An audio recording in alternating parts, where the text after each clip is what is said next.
La crise force le Japon à repenser ses alliances. Tokyo élargit discrètement l'accord commercial du PTPGP, envisageant même des mesures controversées comme l'admission de la Chine et de Taïwan. Cela signale un changement pragmatique, le Japon cherchant de nouveaux partenaires pour réduire sa dépendance vis-à-vis des États-Unis. Mais les risques sont énormes. Irriter Washington, déstabiliser la région et naviguer dans un champ de mines diplomatiques. La confrontation est plus qu'un différend sur les taux d'intérêt, c'est une crise de confiance dans le leadership américain et le dollar. Si le Japon, l'allié le plus fidèle de l'Amérique, cherche des alternatives, quel message cela envoie-t-il au monde? Le risque, un effet domino, une récession mondiale et un nouvel ordre mondial instable. Les décisions prises maintenant façonneront l'avenir du système mondial. Le Japon ne cède pas simplement. La Banque du Japon refuse discrètement d'augmenter les taux, insistant sur le fait que les conditions intérieures ne le justifient pas. C'est une position calculée pour l'indépendance économique, même si le yen s'affaiblit et que la pression monte. Le gouvernement du Premier ministre Kishida soutient la Banque centrale, travaillant diplomatiquement pour expliquer la position du Japon au monde. Mais la résistance comporte des risques. Un yen plus faible, une inflation importée et d'éventuelles représailles américaines en matière de commerce ou de sécurité. Le Japon parie qu'il peut résister à la pression, mais le coût de l'isolement augmente. La confrontation est un test de détermination et de survie. L'économie japonaise était déjà fragile, accablée par la dette publique la plus élevée du monde et hantée par des décennies de déflation. Maintenant, l'inflation importée due aux chocs mondiaux pèse sur les ménages, mais augmenter les taux écraserait la croissance et aggraverait la dette. La Banque du Japon est piégée. Augmenter les taux et risquer une récession, ou maintenir le cap et voir le yen s'affaiblir, rendant les importations encore plus chères. Les exigences de Washington ignorent les vulnérabilités uniques du Japon. Pour les décideurs japonais, c'est un dilemme impossible. Un faux pas pourrait déclencher une profonde récession.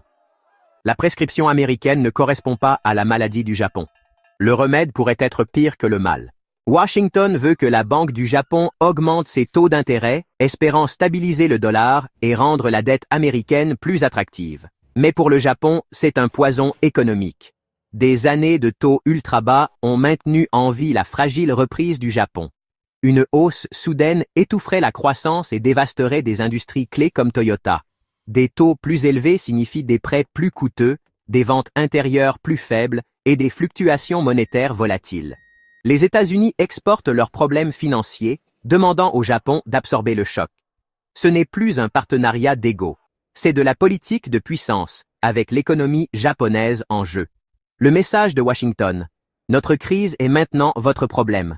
Le Japon fait face à un choix douloureux, se conformer et souffrir, ou résister et risquer des représailles. Nous sommes en 2025. L'économie mondiale est à cran, et au centre de cette tension se trouve la relation financière entre les États-Unis et le Japon. Pendant des décennies, le Japon a été le créancier le plus loyal de l'Amérique, achetant des bons du Trésor américain et contribuant à stabiliser le système financier mondial. Cet arrangement a permis au Japon de placer ses vastes réserves en toute sécurité, tandis que les États-Unis pouvaient dépenser au-delà de leurs moyens. Mais aujourd'hui, la dette américaine a atteint des sommets historiques, et le monde s'inquiète de plus en plus. Les investisseurs se demandent si les États-Unis peuvent réellement rembourser ce qu'ils doivent. Washington est désespéré de maintenir les coûts d'emprunt à un niveau bas et fait pression sur ses alliés, en particulier le Japon, pour obtenir plus de soutien. Les États-Unis ne demandent plus poliment. Ils exigent que le Japon achète plus de dettes et aligne sa politique monétaire sur les intérêts américains. C'est un défi direct à la souveraineté économique du Japon. Le Japon, déjà aux prises avec ses propres problèmes économiques, est prié de risquer sa stabilité pour le bien de l'Amérique. L'ancien partenariat s'effiloche et les conséquences pourraient être catastrophiques. Le monde observe cette relation autrefois symbiotique se transformer en une confrontation à enjeux élevés. La question est maintenant, le Japon se conformera-t-il ou résistera-t-il au risque d'un choc financier mondial? Les enjeux n'ont jamais été aussi élevés pour les deux nations. Le résultat façonnera non seulement leur avenir mais aussi le destin de l'économie mondiale. L'ère de la diplomatie financière discrète est révolue. L'alliance américano-japonaise est mise à l'épreuve comme jamais auparavant. Le monde retient son souffle. Alors que les discussions semblaient s'intensifier, les divergences au sein même de la délégation américaine, composée notamment de Jamieson Greer, représentant au commerce, ont fini par paralyser les négociations. D'après Bloomberg, les échanges ont été suspendus suite à des désaccords internes profonds. Côté japonais, l'incertitude règne. Difficile de savoir quelles demandes des États-Unis sont réellement sérieuses, tant les discours changent d'une réunion à l'autre. Pour Tokyo, cela ressemble moins à une négociation qu'à un théâtre d'ombre au service d'intérêts électoraux. Et pendant que le Japon tente de comprendre la stratégie américaine, les mêmes émissaires de Washington s'envolent vers Londres pour des rencontres avec des représentants chinois. Une incohérence diplomatique qui pose une question clé. Si les États-Unis n'arrivent pas à construire un dialogue stable avec un allié de longue date comme le Japon, comment espèrent-ils gérer une confrontation avec Pékin? Pendant que Washington exige une réévaluation du yen, Tokyo choisit une autre voie, renforcer sa présence industrielle dans les pays membres du partenariat transpacifique. Selon le ministère japonais de l'économie, les exportations vers ses partenaires ont grimpé de 13,4% au premier trimestre 2025, avec une nette hausse des livraisons de véhicules vers le Mexique et le Canada. Toyota et Honda accélèrent la construction de sites d'assemblage, notamment à Guanajuato au Mexique et à Prachinburi en Thaïlande. Cette stratégie vise à contourner les barrières tarifaires américaines, mais surtout à repositionner les chaînes de production autour des corridors sans droit de douane, offerts par le CPTPP. En parallèle, Mitsubishi Materials développe de nouveaux circuits d'approvisionnement en terres rares, via le Vietnam et l'Australie, alignés sur les normes d'origine du CPTPP et du RCEP. Tokyo ne réclame plus la clémence de Washington. Il bâtit son échappatoire. Mais la question demeure, ce recentrage stratégique peut-il vraiment remplacer le poids du marché américain? Et surtout, que fera Washington lorsqu'il comprendra que son partenaire prend ses distances? La confiance des investisseurs dans la dette américaine à long terme s'est évaporée bien plus vite que prévu. Le 8 juin, le Wall Street Journal rapporte une envolée du rendement des bons du Trésor à 30 ans, atteignant 5,12%, un record depuis 2011. Une rumeur de désengagement progressif d'acteurs institutionnels étrangers commence à circuler. Lors de la dernière adjudication, la demande étrangère a chuté de 31%, en grande partie à cause des ventes massives des fonds de pension japonais. Selon l'agence Anora, ces investisseurs réorientent leur portefeuille vers des obligations d'infrastructures libellées en euros, jugées plus stables face aux fluctuations du dollar. L'écart entre les titres indexés sur l'inflation et les obligations classiques révèle des anticipations de hausse des prix autour de 3,1% sur la prochaine décennie, bien au-dessus de l'objectif des 2% fixé par la Fed. Ce n'est plus un simple problème de taux, c'est une crise de crédibilité souveraine. Alors, que devient le rôle des États-Unis dans le système financier mondial quand la confiance s'effrite?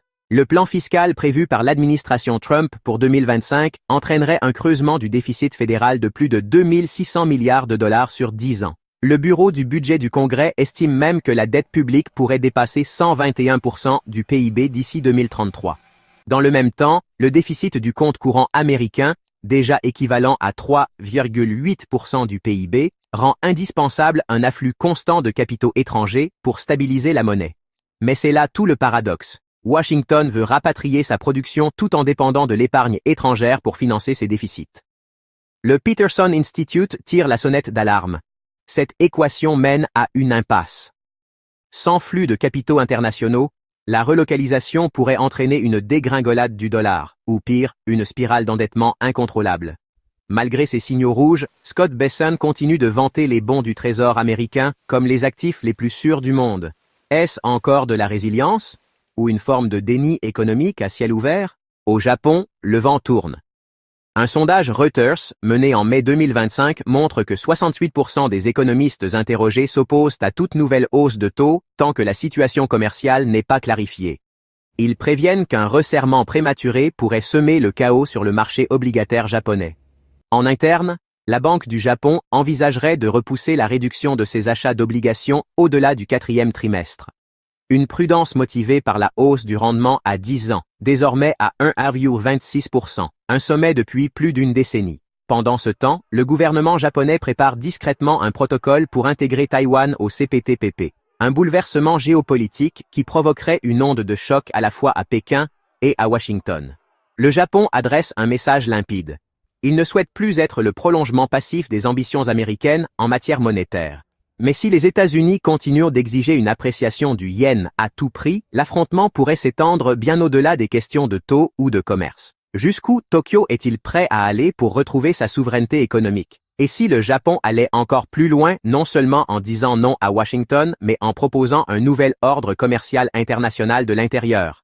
Avec la Chine qui cherche à intégrer le CPTPP, Taïwan en attente, et les États-Unis empêtrés dans leur propre crise budgétaire, le Japon pourrait bien décider d'avancer sans attendre d'autorisation. Et si Washington perdait son principal allié financier en Asie, les répercussions seraient de colossales. Plus qu'une fracture dans une alliance, ce serait un basculement d'axe pour les flux de capitaux, la confiance mondiale et les équilibres financiers. Alors, si le Japon tourne la page, qui prendra le relais? Et si personne ne le faisait?